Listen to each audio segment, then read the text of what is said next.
Hey, Spencer here from leadingworshipwell.com with your quick worship tip of the week. And in this video, I want to talk about opening your eyes when you're leading worship.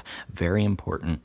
We need to be opening our eyes when we're leading worship. I know I talk about this all the time on this channel, but I want to challenge you specifically this Sunday to keep your eyes open for at least 80% of the time.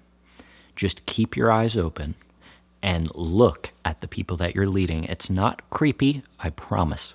It's comforting. Whenever you're up there playing and your eyes are closed, what does that communicate? If I talk to you, if worship leading is a conversation and I talk to you like this the whole time, what would you think? You would think it's a little bit weird, right?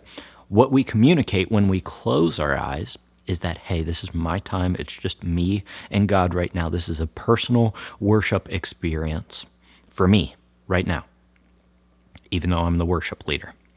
And so you communicate that to your church, but that's not what we're doing on a Sunday morning, right? What we're doing on a Sunday morning is we are having a corporate worship gathering. We are worshiping alongside other believers, not just all having our own personal worship moments in the same room, but we are to be worshiping with each other and encouraging each other. And you can't encourage each other if your eyes are closed the whole time and you're just thinking about your relationship with God, all right? You can have that personal worship time anytime you want throughout the week. You don't need to come to church to do it. So there's something different about us gathering as a church, and that is that we are gathering with other believers. So I know that closing your eyes doesn't seem like that big of a deal. And honestly, it's probably not a huge deal. But if we want to lead well, then lead with your eyes open, because that's what it communicates. When you are looking at people, and people aren't generally looking at you, like you might make eye contact with people like every once in a while, but we aren't just staring at the same person over and over again, right? We're scanning the room.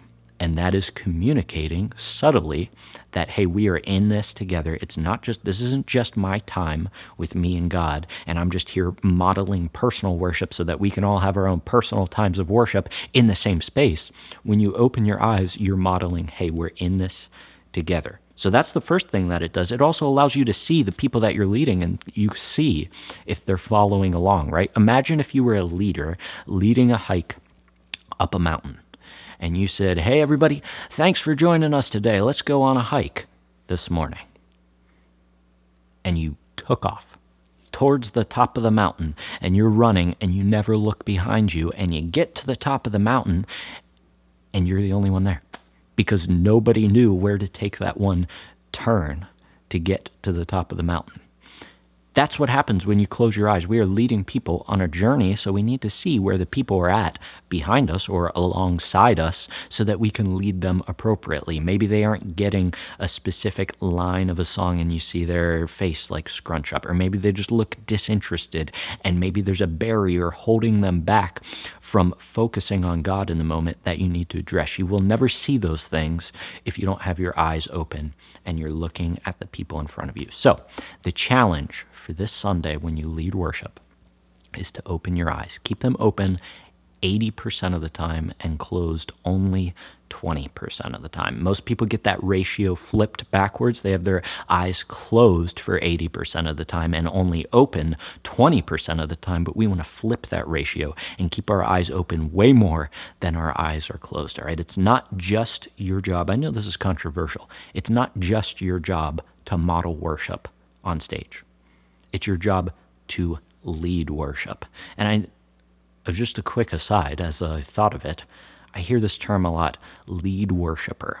And I get it that we are modeling worship, but I don't think that that is honestly our primary title, isn't lead worshiper. We're all worshiping together. We don't need to put one person worshiping on a pedestal. We need somebody who can lead us. This is going to be you in your church, who can lead us in worship through speaking and connecting the dots for people, ultimately pointing people to the worthiness of God and providing them with the opportunity to respond. If all you do on Sunday is model worship by closing your eyes, I think we can do better than that. I think that we can do better than that by seeing where the people are at, navigating them around whatever barriers are in their way, pointing them to the worthiness of God and providing them with the opportunity to respond. So this Sunday, open your eyes 80% of the time, closed only 20% of the time. Make it your goal. Also, if you want to improve your worship leading beyond just opening your eyes, then check out the link in the description below to a free audio training I put together called 5 Tips to Instantly Improve Your Worship Leading. I'm pretty sure I talk about opening your eyes in that training as well. So if you want to improve your worship leading even more than just something as simple as opening your eyes, check out that link in the description below. Other than that, thanks so much for joining me for this quick tip of the week. Until I see you in the next video, keep leading worship well.